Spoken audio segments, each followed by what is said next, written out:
Welcome to Poets at War, Operation Burnt Marshwiggle, a long-form podcast about art, theology, metaphysics, and swampy stuff, with your hosts, Joshua David Ling, Alexander Robertson, and Brendan Sunshine. Most Fridays and whenever the heck they want to make one, on the Poets at War Creative Network. Poets at War, yeah, we back again. Burnt Marshwiggle style, let the battle begin. Webfoot warriors with mics in hand. Puddle glum philosophy, you'll understand. Standing right tall when the world says kneel. Keeping the faith when they say it ain't real. Like a minstrel boy with sword and harp. When they tear the strings, we rebuild from the start. No chains can hold back what we came to say. True speakers battling on through the fray.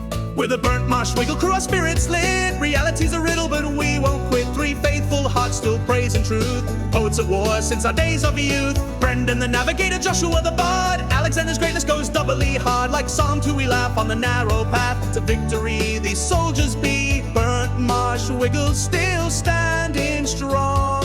Even in darkness, we march along. I'm getting headphones on. I'm going to be back and forth dealing with dinner as we talk, but it'll be fine. Oh boy. It's been a little crazy today, but what's been going on with you? Yeah, just work. I spent the entire day, effectively all but like an hour of it taping up before I could start painting. Yep, that takes a while. So just oof. It's not hard work, but it's just long and tedious. And I'm having to match the guys who previously did it. They didn't tape properly, and so there is lines of paint on the molding and stuff that are wavy, and so Right. I'm having to go in and match their wavy tape line so that we don't have a different colored paint on the molding. Right. So it's taking forever. Yep, that'll do it. Yep. Oh my goodness. Not complaining. I'm okay doing it. It's just oof. Yeah. Long time. Yeah. Well, we have a craziness going on tonight. Yeah. If you didn't hear, Ian's going to be on. Yes, I did. Yep. Glad to have him on again. I've got an agenda for what we need to talk about housekeeping wise. And Brendan is supposed to be doing topic that may or may not be news to him. I'm trying to find out.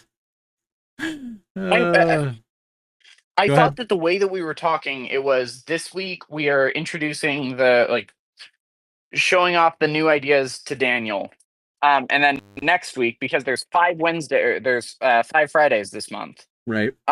Then next week we do Brendan's topic, and then the week after that we do broadcast. That's what I thought the plan was. If that is what we're doing, I'm fine with it at this point because we're stacked as it is. So Yep. We've got Ian talking Edgar Rice Burroughs. That'll be fun. Yep, if he wants to talk about that. So we'll do that. We'll talk with people and figure that part out ahead of everything else. Yep. I'm gonna send you. I'm really something. hoping he's read a decent amount more on Stranger in a Strange Land because I desperately want to talk with him about that. Oh boy, I know you do. Why him specifically? As I said, like the reason I only bothered to ask him is because I figured he would be the most likely person to have read it because he's into all of the like older sci-fi stuff.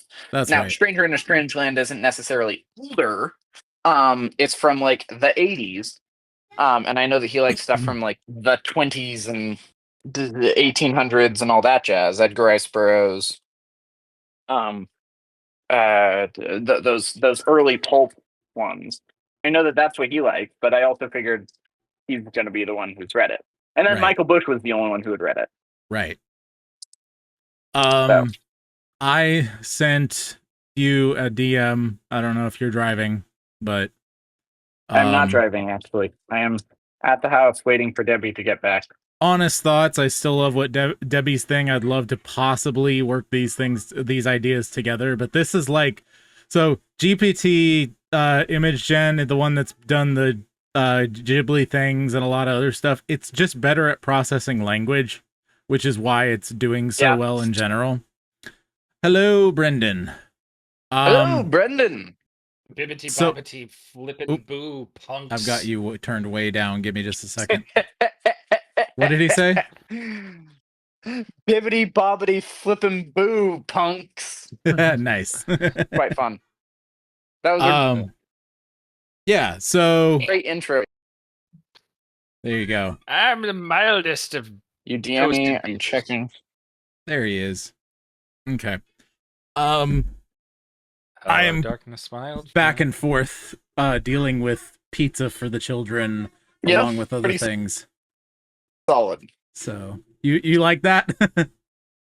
I'm not ready to show that to everybody, solid. but I thought you'd like that. And like I said, GPT-4 is just a whole lot better at processing language, and it was able to process that, and I really like it.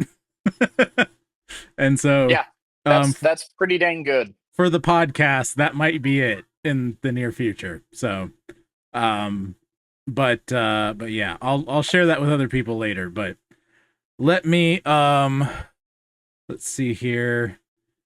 Sorry, I've got a lot of stuff I'm dealing with. I'm not currently recording y'all properly visually, so I got fixing that.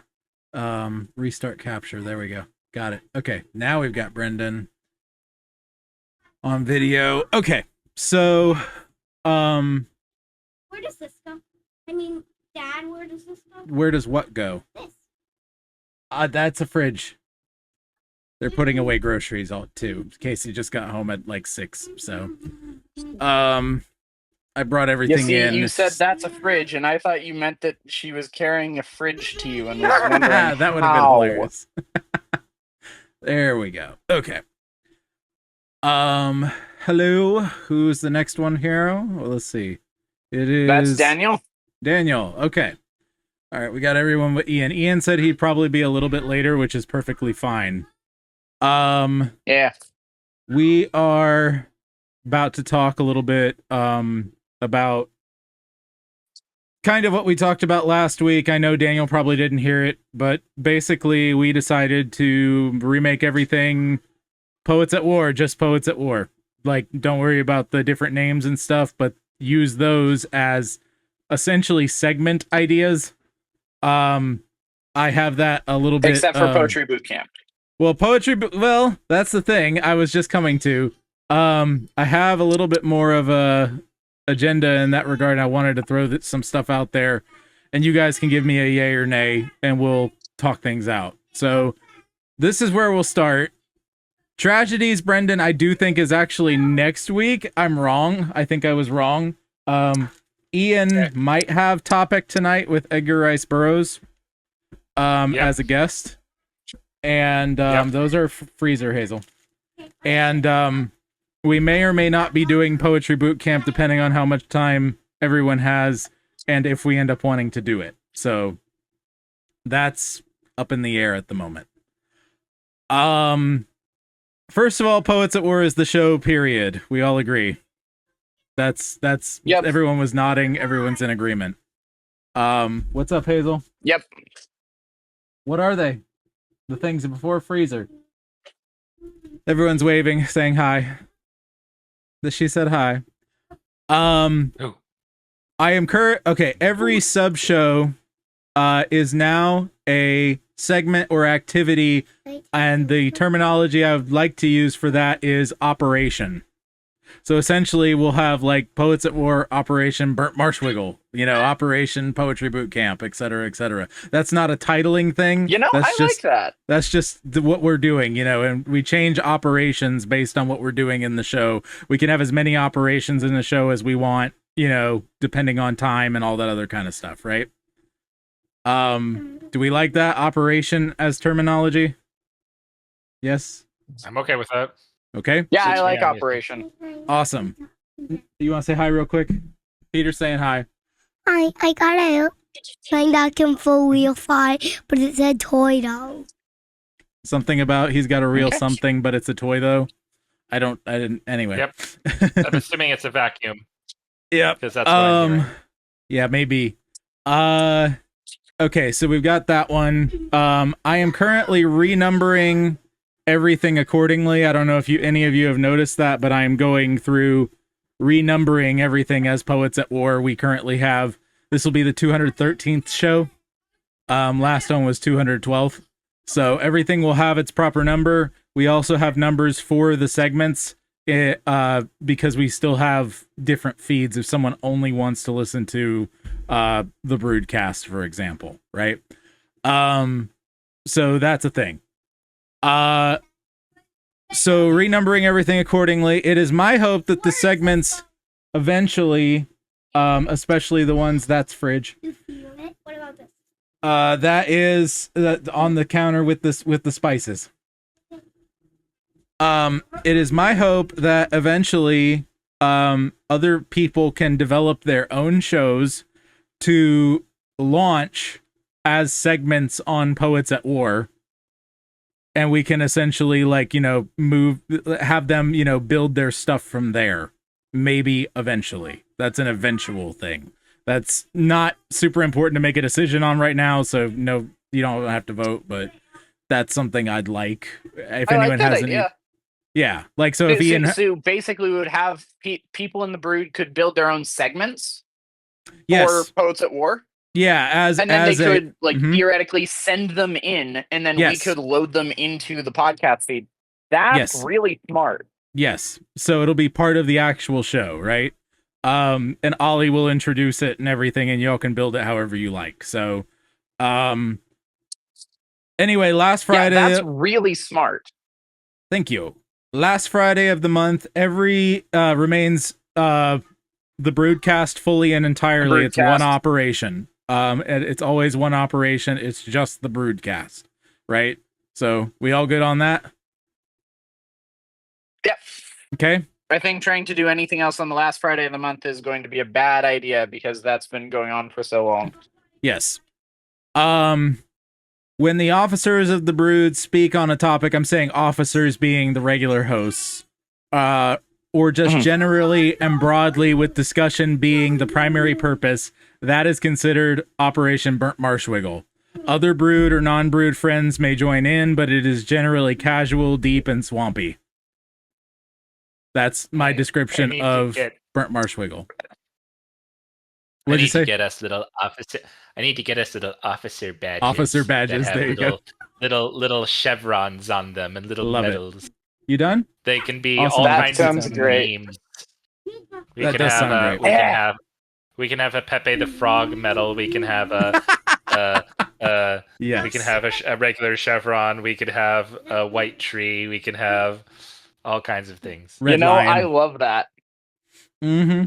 I love it. I love it too. That's a great idea. No. You already talked. You get to talk once per show. Oh boy, he's so silly. This is the rule. It has been laid down by law. Is this the rule for officers' children? It's the rule for officers' children if they don't actually have anything to say. Let's put it that way. So anyway, Creators and Crusaders is when one or more of us get the special privilege to entertain someone relatively new to us or to the Brood, or we have some other reason to break out the, quote, fine china and celebrate something. This could be a new release from someone in the Brood, or a celebrity literary hero of ours, such as, interviewing Phil Lawler. Anyone can facilitate these, and there is no set deadline for them. So, Brendan, you could literally just interview your dad, or Peyton Parrish, if you ever get in contact with him. Record it. Right, and record it and put it on the show, right? That's the idea. Right. And so anybody... That would also be if anybody in the Brood is like particularly well-versed in a genre or topic, we could bring them in as a Creators and Crusaders. Yes, but as long as it's like a very specific thing, like I feel like this is Yeah. more event based, like something happened in the world and they're an expert on the topic, Mhm. versus we're just having a deep discussion about something. That's Burnt Marshwiggle, right? Like whenever whenever whenever the Syrian government was overthrown, we could have had Braden to talk Right. specifically about Christian response to that event. Sure. Yeah, I could see that. Yeah. So that's kind of the idea that I'm thinking for Creators and Crusaders. It's more of like a special version of Burnt Marshwiggle in that way. The Burnt Marshwiggle is us, the paper plates, the barbecue, the hanging out, right? And the fine china, actually, we're getting everyone together, people dress up, let's go.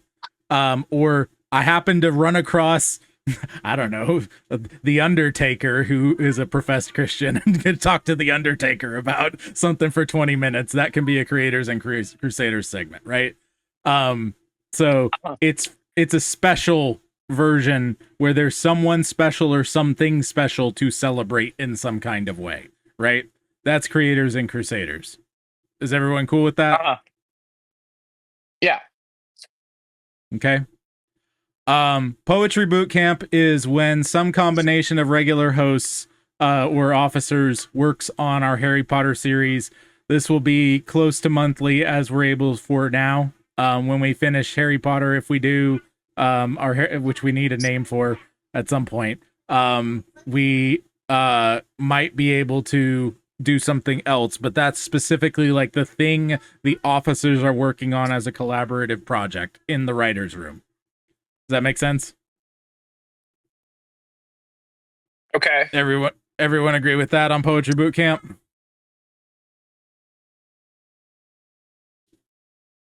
It's me. I'm easy. Okay. I don't know what the schedule looks like right now, and that's something that we need to discuss further. We can do that later, or we can do that now. It looks like Daniel's busy at the moment, so we may want to wait for just a minute on that. But basically, we need to figure that out at some point. The next thing I have is field reports, generals reports for Joshua, mildly toasted beaver, or whatever he wants to call it for Brendan, where we do pre-recorded individual thoughts or updates. They will be played before the theme song of each Poets at War episode, if they exist. Right? Okay. What do we think of that? I'm a beaver. Like I said, if you want it to be mildly toasted beaver, I'm not forcing you into that. I just know you like it. So I like the song. It started as a joke. It's It's then a you great made that joke. stupid song, and that song slaps for no It does. reason. It does. I hate that it slaps because it's AI, but it's Okay, I'm out. What song was it? The mildly toasted beaver song. I don't know if I've heard it enough. It's Yeah, fine. You don't it's have fun. to. Anyway. It's- Okay, It's so really in regard, okay, I think we're all agreed on field reports, generals reports. Did you hear that part, Daniel, or no? Generally, just give me a brief overview again. Yeah, basically all that is like when one of us wants to do an individual update or have a little vlog or blog or minor thing for the show pre-recorded, we can play those before the theme song. Essentially, those will be their own little So segment before the theme song. So you're looking at nothing longer than 10 minutes. You're looking for Yes. maybe not even 5 minutes. I have Just no a problem very with up to short 10 thing. minutes. We'll just Okay, I'll have Ollie make sure with the way Ollie does. Ollie's going to be the glue, the voice right here, this sort of a thing. He's going to be the one who is going to explain what's going on when we're changing segments. That's the idea. Him doing that and or theme songs depending on the situation. So that's the idea. Very cool. But yes, less than 10 minutes is the idea. Little previews of things going on in the brood and different stuff like that. Well, I'm I'm talking about Yep. the show right now, but yeah. Yeah. So in regard to that, basically, I see what you're saying. what's happening in the day-to-day life type thing. Yeah, if you want to, It could if you be an have update, something it to could up be people on. this thing happened, or something along those lines. Totally optional. You can do them. You can not do them. You can do a little mini essay, which I'm sure Alex will at some point. And so whatever it is. If I can talk Aaron into it, I might. If we're getting like little progress reports or something on different creative projects. Yeah, you can do those. Yep. So that's the idea. Sort of, it's almost a way to do like updates from the front, right? As far as the Poets at War go. So yeah. So that's the idea. Generally, they're called field reports if they're not me. I call mine generals reports. Brendan can call his whatever. You can call yours whatever. But generally, if they're not titled, it's a field report. I've kind of designated on field report. Yeah. Right. Yeah. Anyway, if I do a segment, it'll be too long. Didn't read with Daniel Reed. Yes. Exactly. Yes. So, as far as the Poetry Boot Camp schedule goes, are you still good for once a month around the same time, Daniel? Do we need to change things around? Does anybody else need to change things around? Tuesdays have been getting harder for Alex, and I know, well, this is something that I didn't bring up because it's later in my agenda, but I'll bring it up now. Ian is wanting to become a more regular host. He is not as available on Tuesdays. I'm good with any day. Yeah. Okay. You're good with any day in the evening, right? Yes, as long as it's in the evening. I've dropped my Krav Maga schedule until I get some stuff squared away financially, but yeah. Okay, so you're in decent shape at the moment. And ones you don't make, we'll catch you up to speed, obviously. Yeah. Decent shape time-wise for podcasting is what I'm saying. I know. Once a month. Yeah. Alex, you, like I said, had the thing starting to happen Tuesday nights. Is that just to continue a ongoing thing, or what? Yes, that is a continual ongoing thing. Okay, I did let Scott know that I do have this. Every Tuesday, so we may not be able to come sometimes to that, and I'm okay with that. Okay. But yes, Brendan, this is an ongoing Tuesday thing. Yeah, Brendan, what is your? I know it's up in the air with the retail stuff, but like, what are we looking at most of the time? That depends entirely on if I get full time. Right. If I am, and it also depends on what they want me to do. Now, for now. I for the next couple of weeks, I know for sure that I am free Tuesday, Wednesday, Thursday, and my evenings Tuesday and on. I can make my evenings free generally. If I get full time, then 2 days a week I will have to work evenings, and if that falls on a Tuesday or on a recording day, right. Right. But generally speaking, like, my thing is my evenings are usually free. It's just I don't know the problem is I won't know what will happen until it happens. Right. Okay. I'm going to be fair. Yes, Daniel. Not a big thing. I'm about to switch devices. Didn't want to be intrusive. No. Yep. Oh, well, okay. Go. Anyway, the main point with scheduling is we need to figure out what we can do most consistently, but still have flexibility as far as other people. Ian has a regular Tuesday night thing. So if we do want him on more often, we'll have to figure that out. So do we want to have a 5-host podcast? Well, not regularly. I don't want 5 hosts. I want it to be something where we can Yeah. Does anybody have regular things on Wednesday nights? I have a thing every other Wednesday night that I can also skip if I need to, but that puts more pressure on Casey. Mm-hmm. I got nothing. So Brendan? you've got nothing. I'm trying to think. Well, Village is starting up and it's going to be on Wednesdays. I don't know when that runs to, but Village's church thing? it's a church get together. I'll be right back, guys. Talk amongst yourselves. It's a church cookout. It's a church Cool. cookout. Yeah. Yeah. Is Wednesday your only free day, Alex? Because you're the one who does everything, Mr. I was homeschooled and therefore I have been inoculated to not having a schedule in the evening.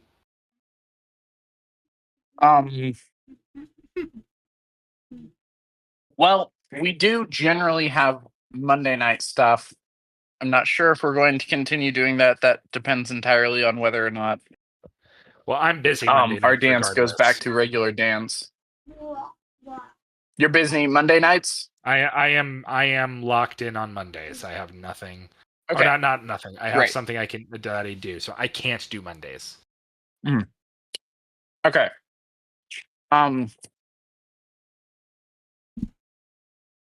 Tuesday nights I'm free from 5 to about 6:37 ish. Hey, Peter.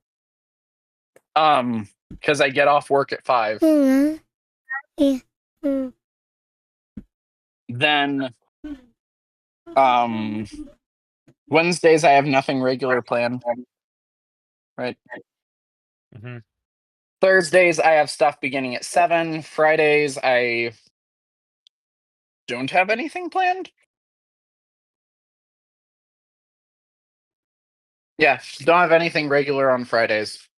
And then Saturdays 6 of one, half a dozen of the other if I have anything planned. I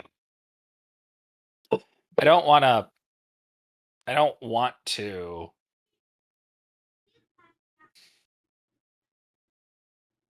Yeah. Yeah, I don't know what's going to happen. Like, again, my schedule is going to be so up in the air that I don't feel it's fair to necessarily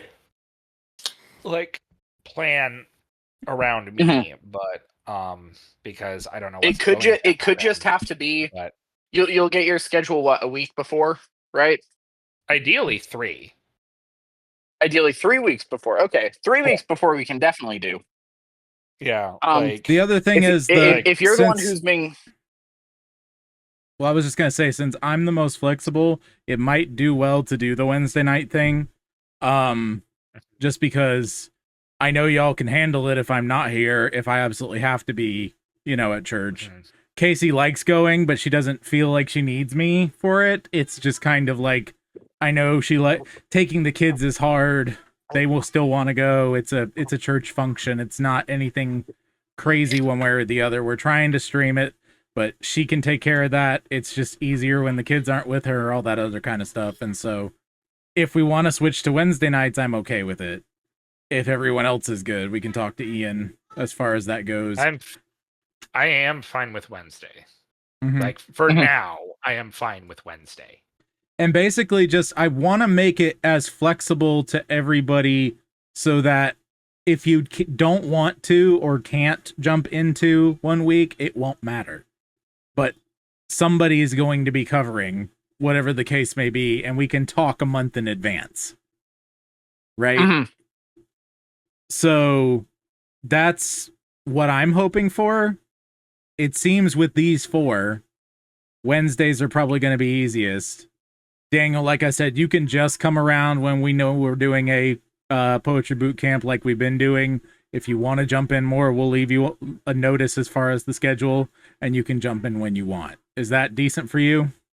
Yeah. I just need to get better at putting it on my calendar. Right. So, and if it's every Wednesday kind of a thing, and the only difference is the week of the broadcast, it's Friday, like we've been doing, right? Then That's simple enough. Release schedule will still be Friday. I'm pretty sure I can turn from Wednesday to Friday without any issues. We'll say that for now and revisit as needed, especially after we talk with Ian if he comes on, and see what's up. Are you guys cool with that? Yep. Yes? Okay. I'm fine. Affirmative. All right. 1-4. Let's see here. One of the things we mentioned on the last one is Swamp Mail. I want this to be essentially a complimentary podcast or segment, to Burnt Marshwiggle, where before we start Burnt Marshwiggle, we check an inbox of some kind. It can be, we can figure out what we want to do, if we want to actually start an email address, if we want to do a thing just on Discord to try and get people to join the Discord. However we end up wanting to do it, the idea is that people send us stuff, we read it and respond, and it's a way for people to interact outside of the broadcast. I think starting an email is a good idea, but I think that we should give preference to Discord. Yeah. Okay. Like have a Discord forum set up where people can ask questions. And then you can also email us, but you're guaranteed, like, we will answer the questions from the Discord. Okay, gotcha. I like that. What do you guys think? Debbie just said that she's gonna send in one that says, "Hey, is that Alex guy single?" That sounds great. I sent Debbie a meme. I hope she likes it. Brendan sent you a meme. He hopes you like it. On Facebook earlier? Facebook earlier, yeah. Yes. He saw it. He did like it. Oh, good. But yeah, basically Poets at War is made up of any combination of these segments. We can talk about new segments for the future. Yeah, probably not today, but like you just whenever you think of something fun to do, we can make it a thing if we want to make it an ongoing thing. We talked to Ian. We talked best weekly days to record. Working ahead. Oh, the other thing is we can work ahead by recording lots of segments, and some may not air. Like if we record Poetry Boot Camp tonight, if we end up having time, then we will we can table that and not have it in this podcast episode for this week, but have it for, a little further in the month. We can, if we have a day where we're really itching to get a whole bunch of stuff because everybody's going on vacation, we can do that and we can work ahead, right? That's the idea. We can record we can record for like 3 hours and have enough for 4 or 5 or 3 or 4 shows. Yeah. Exactly. That's the other thing. So there's that. I like that versatility. That's cool. Yeah. And like I said, we can withhold some segments and store them up like Poetry Boot Camp and only release them at a certain time during the month. We can record 2 episodes of Poetry Boot Camp at a time, whatever the case may be, and just store them up. I will try to use Ollie as much as possible to explain when something's recorded. I'm trying to get a what do you call it? What's the word? SOP, standard operating procedure, for what he says when and when it's needed. So I'm working on that. And we talked about how to handle swamp mail. So I think that's all that I had on the Burnt Marshwiggle section regarding housekeeping and how we're moving forward. Is there any other thoughts or questions on that before we get to, well, I guess it would be Ian's topic at this point, or we could do Brendan's early, or we can just talk and hang out, whatever we want to do. But we went through my agenda as far as that goes. Just here for the vibes. Awesome. Do we want to start Poetry Boot Camp before, or wait for Ian, or what do we want to do? What would we be doing as far as Poetry Boot Camp goes? Probably trying to finish the first poem. We haven't been able to finish that yet. You must all watch Violet Evergarden. That's a plan. I'm working on it. Okay. Command. Okay. Here's the thing, dude. In preparation for talking about tragedies, I read Lightheart's entire book, Deep Comedy.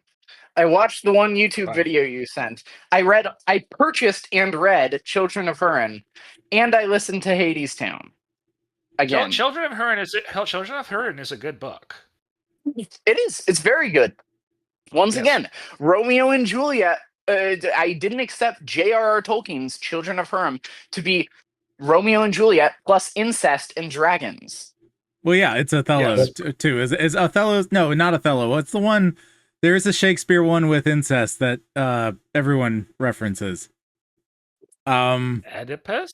Oedipus. Doesn't he have an Oedipus play? I think he has Oedipus Rex. He does. Have no, Oedipus Oedipus Rex is previous. Yeah, Oh, I was gonna say I don't think that's Oedipus was Greek. I know one of them contains the one that I can't remember the name. It has a lady. Debbie now wants to write a book about Debbie just said that she is now thinking about a T-Rex who has a weird relationship with his mom. Oedipus Rex. Debbie. As long as the T-Rex's name is Earl, we'll be fine, and as long as he's colored gray.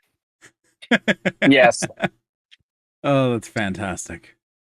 Oh, yeah, but I know you. Listen, Alex, I appreciate all the prep you did. I really do. It's just you also need to watch the show, but for a different reason. It's on Netflix, right? It is on Netflix, unfortunately. I don't want to give Netflix money eventually. But yeah. I'm going to use my alternate universe portal that has something to do with Jack Sparrow in order to watch it, more than likely. Anyway. Private hearing. What is that one Greek tragedy? It ends with some lady feeding a guy his kid and baked into a pie. I know the one you're talking about. I don't remember which it is though. Yeah, it's and we were supposed to prep for this one. So okay. Well, yeah.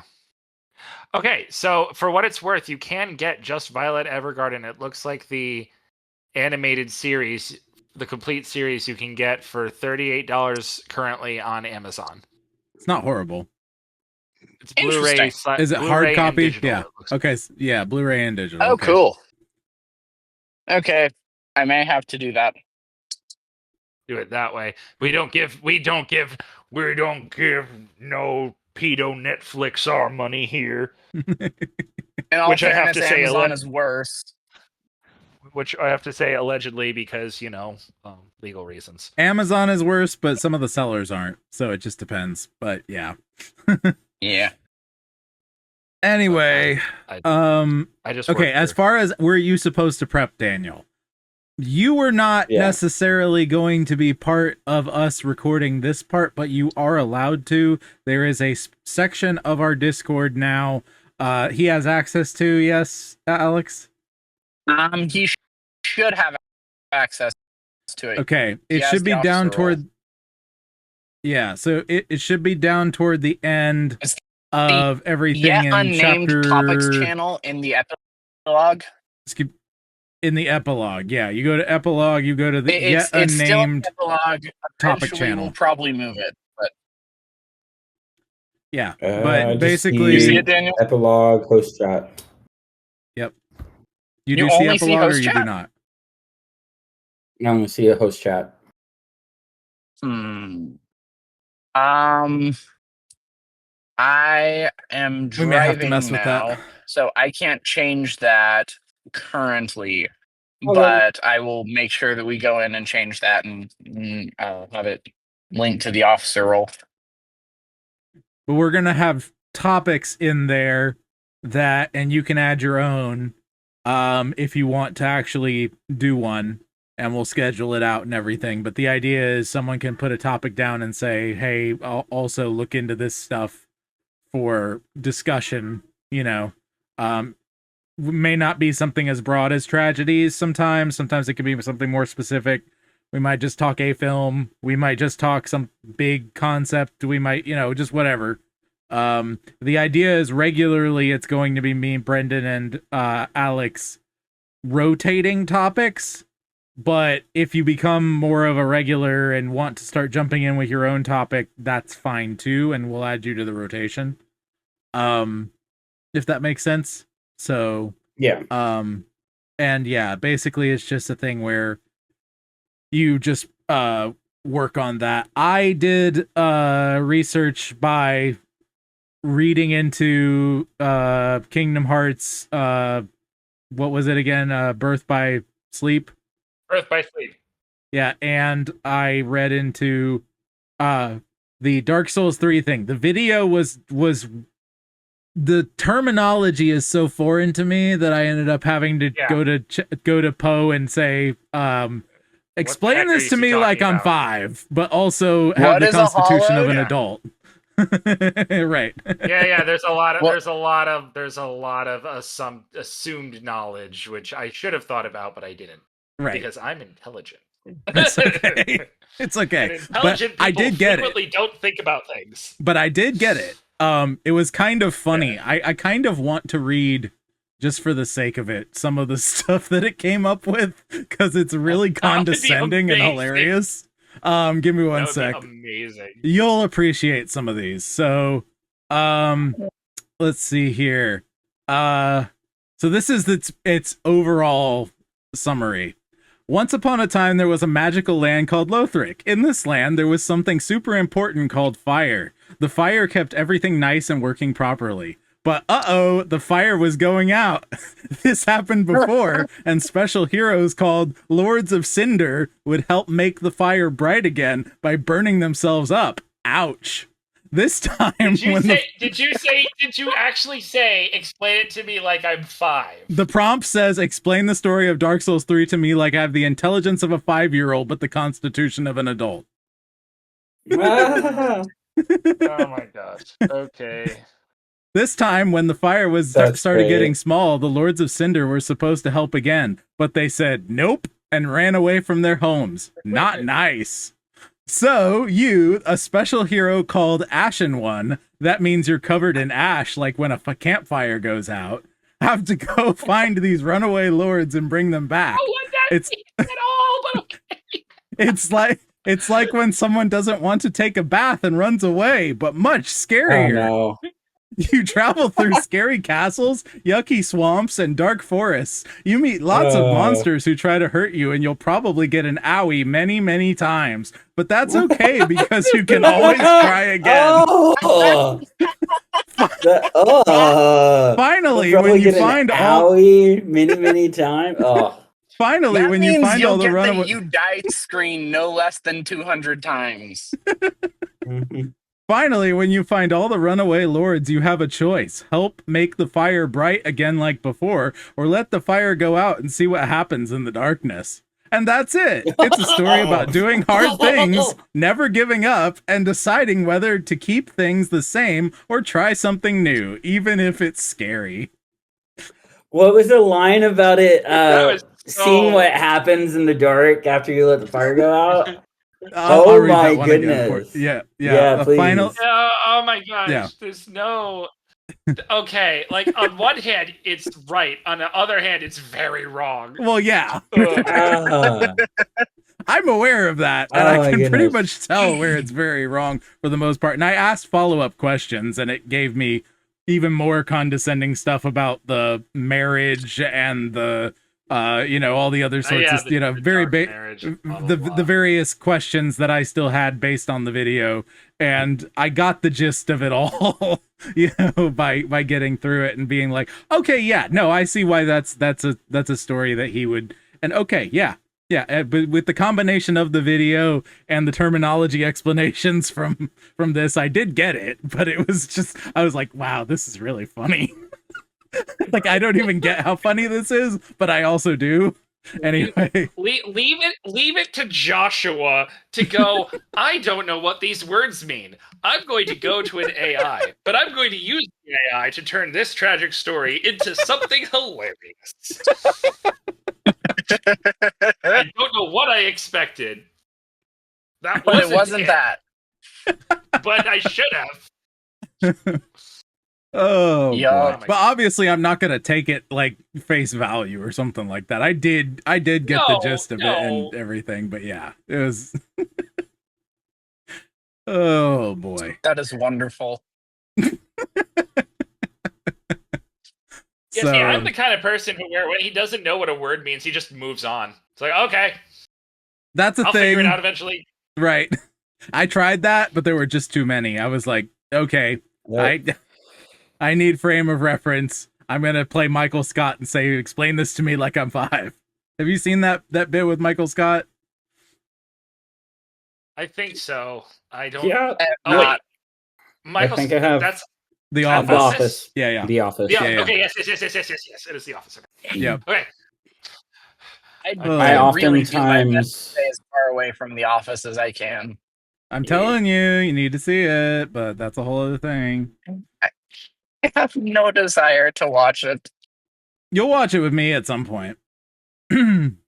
Probably. More than, like with a friend who's seen it and can navigate the waters with you, you'll probably feel less in the deep end. Yeah. Because you don't have to see everything. That's the other thing. I can give a very, that's a, even with like, I know a lot of people who get really hung up on the first like season and a half of Parks and Rec, and a lot of Parks and Rec people say, just skip ahead to, this episode. And the first season of The Office is rough. Don't get me wrong. Like, it's rough. Yeah. There's some really dark humor in there. It feels like it's going to be way darker of a show than it ends up being. Like, I get it. I really do. But yeah. Let's see. I'm not sure when Ian plans on being here.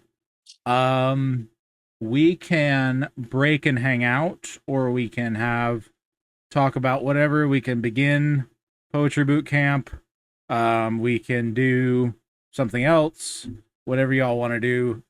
Ian is down to talk about Edgar Rice Burroughs, but he was also down to talk tragedies. So I think he's kind of just down to clown about whatever. So whatever y'all want to do at this point, what do we feel like we want to do? I'm up for anything. But do we have so what are we doing next week if we talk tragedies this week? That would be me. It would be me. I had not decided on one yet, but I had some inklings that we could talk about. What was the topic that I had in mind? I had one. I think it was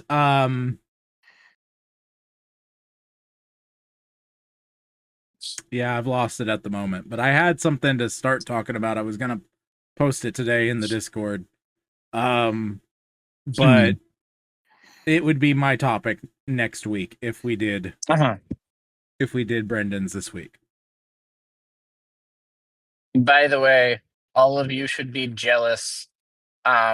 Gas prices here are at if you have the Loves app, $2.24 a gallon. Very nice. It's very nice. My gas station right up the road's $2.30. So let me see where mine is. Yeah. I don't go out enough. We are okay, Alex. We are not in England. You're not in England? We are not in England. But I'm giving you 2 fingers anyway to show my displeasure. Oh boy. Just give him Johnny Cash's favorite finger. No, because I don't want to actually insult him. I just want to Britishly insult him. Ours is still way up there for some reason. We're somewhere around $3. So so are we. Yeah. Yep. The closer you are to Oklahoma, the less the gas has to travel to get to you, and therefore the cheaper your gas is. Right. Oklahoma consistently has like the cheapest gas around. Yep. It's kind of nice. Yes. Oh my goodness, because even though you want walking distance cities, you also don't want to give up long road trips to exotic places. It is the American way. Did I lose everybody? Are you there? We're still here. Hello? I can hear you. Oh no. Oracular pig. He has oracular pig. No. He'll be back. Hello, darkness, my old friend. Oracular pig. There it is. Someone got it. Daniel got it. There we go. You back? Maybe, possibly. Hello. There we are. There we are. You were oracular pigged. Excellent. I was oracular pigged. What does that mean? I just pressed a button because I heard y'all say it.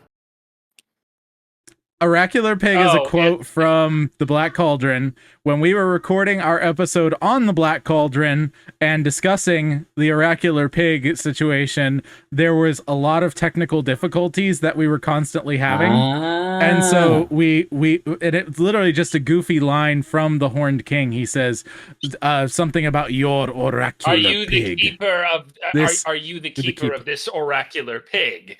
And so the line oracular pig we found it so funny that we started using it. Yeah, as the technical difficulties thing. It's like we got a visit from the oracular pig, that sort of thing. Mm-hmm. But yeah, so that's where that came from. Yeah. So we can do tragedies. We can do whatever the case may be.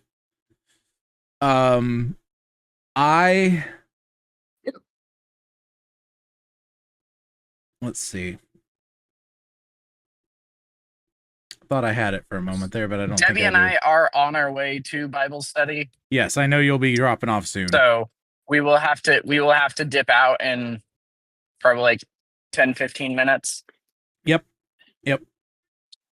And I would like Alex to be here for my thing, so why don't we just we've basically been whatever sort of stuff, so we can either do that or PBC to be confirmed. PVC. Poetry boot camp, but okay. Yeah. But Alex is here probably want to be here for that too, so well, in that regard, we can be here for the start of that. I'm here for anything. I'd rather do. I'm also just okay talking for 15 minutes about Edgar Rice Burroughs, because what I want out of that conversation is just recommendations on this is why you should read Edgar Rice Burroughs. Let's begin just talking about that, and if Ian shows up, we're still talking about it. We'll continue, checking with him on that, even if Alex isn't here. Have either of you guys, Brendan or Daniel, read any Edgar Rice Burroughs? Tarzan, John Carter of Mars, that sort of stuff? I have not read anything by... I don't think I've read any of that, but I have, and I'm not talking about the newer Disney movie. I mean, one of the older adaptations I watched. He was involved in the making of some of those, the early Tarzans. And I watched some of those. So yeah, I do. I have more of a filmography of things that I've watched than a library of books that I've read. Well, yeah. So yeah, I want to say I've actually watched some of the more classical 60s, 70s films of Tarzan and John Carter of Mars. I have memories of those storylines. Yeah. Do you have opinions, thoughts on those and that sort of a thing? Were they just cool stories to you? Or what, like, I don't remember them as clearly as I would like. So no. I remember reading a couple years ago the Barsoom series, the John Carter of Mars type series. And I really, really enjoyed it. I think the high concept is better than Tarzan. I think Tarzan is one that everyone kind of comes back to. He wrote more of those, but They're both sort of the same in a lot of ways, very similar-ish. They have similarities, but the idea of a Confederate person who lost his whole way of life and his whole land, finding it in the most unlikely of places, Mars, right? Like is just such a cool idea to me. Yeah. That's the thing that always stood out to me is he had such a interesting way of I think it's because it's pulpy fiction with heroes, it gets glossed over, but he, similar to like a Superman sort of a thing, when you really nail down their backstory, they can't help but have a lot of character. Unfortunately, a lot of people don't want to stick with the backstory, or they want to switch things around or change things up, and they kind of almost turn into a cartoon cutout of what the character originally was. Think Superman, like I said. What's up? You got something on what you're looking at? No, I was looking for a copy of it to get for myself during payday. Gotcha. Of which one? John Carter of Mars. Yep. He wrote 11, it looks like, in that series. Princess of Mars is the first one, A Princess of Mars. But yeah, I really do like that series. The other series that were slightly lesser known, Pellucidar series, Venus series, and Caspak series, and a Moon series. And a couple others, various novels and things. I'm sure Ian will have more thoughts on all of that. Did either of you guys watch anything like we said, Tarzan or John Carter related? I know Brendan's talked about the Disney movie a good bit, right? Yeah, I mean, that's the only one I've seen is Tarzan. The John Carter movie I heard was not very good, and not in terms of being a poor adaptation, as well as interesting, not being the best. But I have not read the book, nor have I seen the movie, so I'm going off of information that might be wrong. Right. Right. I haven't read the book. I have seen the movie.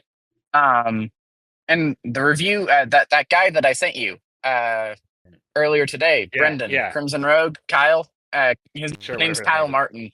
But he did one of the book was better reviews he did was on John Carter, and he actually gave it a pretty dang good review. He said, "This is actually a pretty solid adaptation. It's not, the best, because it's really tough to do an adaptation of these books, but it's solid," is what he said. And for what I think, it's a good movie. Was that the Disney film? No, it was. Was it a Disney film? Yeah, it's a Disney film. John Carter from Mars. It's a live action thing. I'm just going off of what I heard through hearsay. I don't particularly. Yeah. And what that guy who said that, he might have had a chip on his shoulder because there was one specific thing that he really wanted to see and he didn't get to see it. Right? Who knows what happened, why they said that, but I think honestly, seen. I had never heard the name Edgar Rice Burroughs until Ian said it. that one time, and Mhm. now, and all those other times he mentioned it because he can't be quiet about Edgar Rice Burroughs because he's one of the biggest influences on him. Yeah, It's like how I can't shut up about Zelazny or Brust or Miyazaki. Butcher or Miyazaki or oh my gosh, why am I blanking on the name now? Oh, I'll get back to it. It's not important. Anyway, yeah, Miyazaki being the biggest one Yeah. of those. that I mentioned. Unfortunately, we're never going to see another adaptation of John Carter of Mars. No. Yeah, the thing is, a lot of people, and fairly rightly so, Edgar Rice Burroughs was somewhat of an explicit racist and eugenicist in some ways, as far as that goes. But he still made some really dang great adventure stories. You know, What's that? I wasn't even talking about that. I was talking about the fact that John Carter of Mars lost Disney $300 million. but they flushed it down the Disney drain. $300 million. Did you see? Were you around to see the marketing? They pulled the Treasure Planet. The marketing was awful. They pulled the Treasure first one, Planet. Yeah. Okay, I don't think that they pulled a Treasure Planet. I think that they put what's his name? Who directed it? Stanton. They put Stanton in charge of the marketing, and then Stanton didn't realize that nobody liked it as much as he did. And so then they moved it to somebody else and cut the heart out of the movie for the marketing. It was them completely misunderstanding, not an intentional murder. Yeah. Like Treasure Planet was. Treasure Planet was, they just didn't want it to do well. And so they made sure it didn't. I think because of all of the stuff that was happening. Go ahead. I was just making a comparison, and Treasure Planet's always kind of struck me as Firefly for kids. Yeah, totally. Yeah. Anyway, but it's also Treasure Island, so yeah. Yeah. But the thing with Treasure Planet was they purposefully did not like that the filmmakers wanted to do this movie, but they owed it to them to do this movie. And so essentially they tanked the marketing. They made the marketing as bland and pointless as possible to make sure that it wasn't successful, and so they didn't have to make any more. Sure. I personally think that, by the way, just so we know, 52% tomato meter for critics and 60% for the audience for John Carter. So there are people who really do like it. I like the movie and I like the books.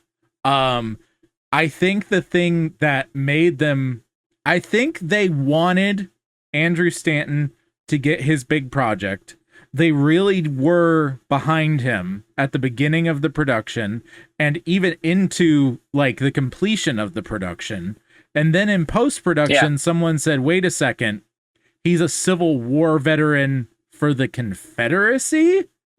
What? Because that was right around the time when they started post-production, when Disney started going particularly woke. And so I think that made them pull a Treasure Planet.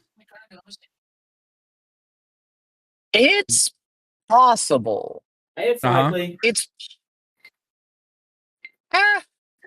Hi, Tristan. Hi. Can you say hi? It's good to see you, buddy. Can you say hello? All right. Good night, Tristan. Bye, Tristan. Bye-bye. Night-night. It's possible that that's correct, but I feel like both Occam and Hanlon's razor here apply. I feel like the simplest explanation is ignorance and just like stupidly messing it up. Who's to say it wasn't all the above? It could have been some exec was little column A, little Confederate. Column B. Yeah. Mm-hmm. Little. Well, I mean, if it was malice, if it was they didn't want the movie to do well because Civil War vet for the Confederacy, then I would have a hard time thinking there was just a misjudgment on the marketing thing. It's them intentionally not wanting it to do well. It's that just hurts my storyteller heart because if you're saying, yeah, you could have a story in which he is a vet for the Confederacy, but he goes on his journey, and it's on that journey that he starts to peel back the layers and learn and maybe unlearn some of the stuff in a like He doesn't, though. Christiany way, but he probably doesn't. Okay, I don't know. No, not really. I mean, it's Okay. just part of his character. I gotcha. He's not explicitly racist in the story, though. Okay, interesting. Because most Confederate As most soldiers Confederates weren't were. racist. Right. Yeah. But the way that comes into Edgar Rice Burroughs' work is he normally puts a lone white dude among some form of savages and shows the white dude doing particularly well for himself. Hence Tarzan, hence John Carter. And that's where It's a lot of people get particularly worried, but none of that Which is is explicit. fair. But none of that is explicit in the stories themselves. So, Mhm. not a problem. No apologies. Take care of your kid. I apologize. I had to put the child to bed. I'm going to see if or what time Ian's hoping to get on. If we need to pause and just talk, that's fine, or we can talk about whatever, but at least we broached the topic and brushed up on some stuff one way or the other. So, I did Oklahoma City's basketball team is currently in the finals. And their competitor is the Denver Nuggets. Yeah. They have a home game today. I just saw a billboard that says "Fry the Nuggets" with a little chicken nugget in a their colors jersey crying. It's great. There's a Nice. really funny commercial on Braves radio right now where they say it's for Louisiana hot sauce, and they say it's made up of, finest ingredients, this, that, and the other, and they list off a few things, and then they go, and the salty tears of Mets fans. Oh, man. I thought that was pretty good. Yeah. I don't know if y'all know this. This is more Braves lore, very minor Braves lore, but Braves and Mets, New York Mets, have always had a rivalry since, especially since the mid to late 90s. But the really funny big thing that came out of that is Chipper Jones had his whole career better numbers against the Mets in New York than any player of all time, and named his child Shea after Shea Stadium where the Mets play.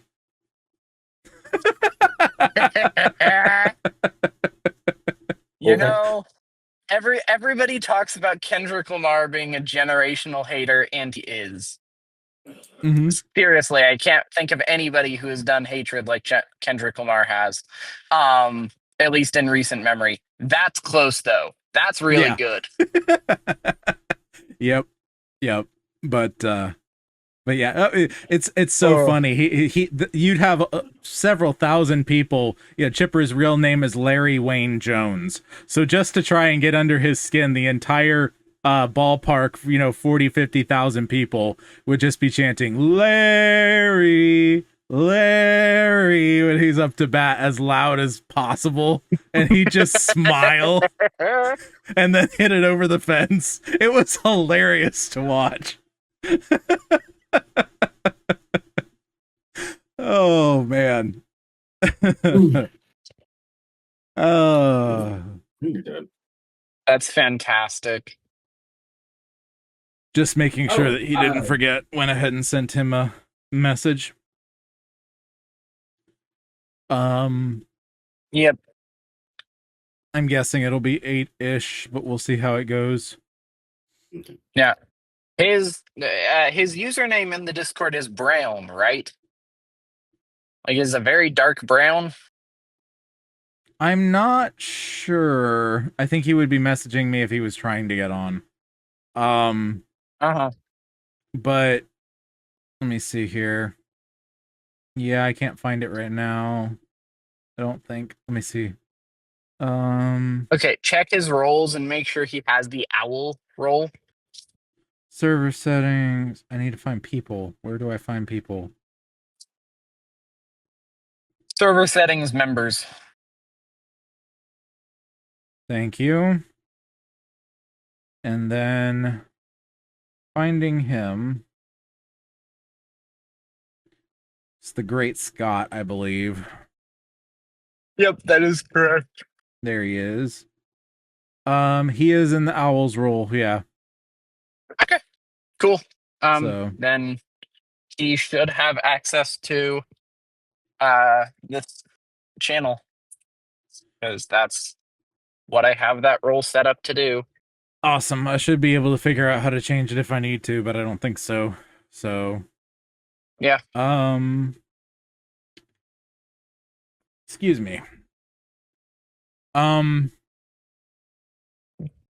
me think. Okay, we're about to arrive at our destination, so I'm gonna have to jump off. All right, man. Well, thanks for being on and Love talking through y'all. everything. Love you too. Well, like I said, we may not hear from Ian. If he is wanting to go super later, then I may end up hopping on with him and just recording conversation between him and me. And if y'all end up seeing that we're on, you can obviously hop in. But we can rock for now if people need to get to what they're doing this evening. I think I kind of do.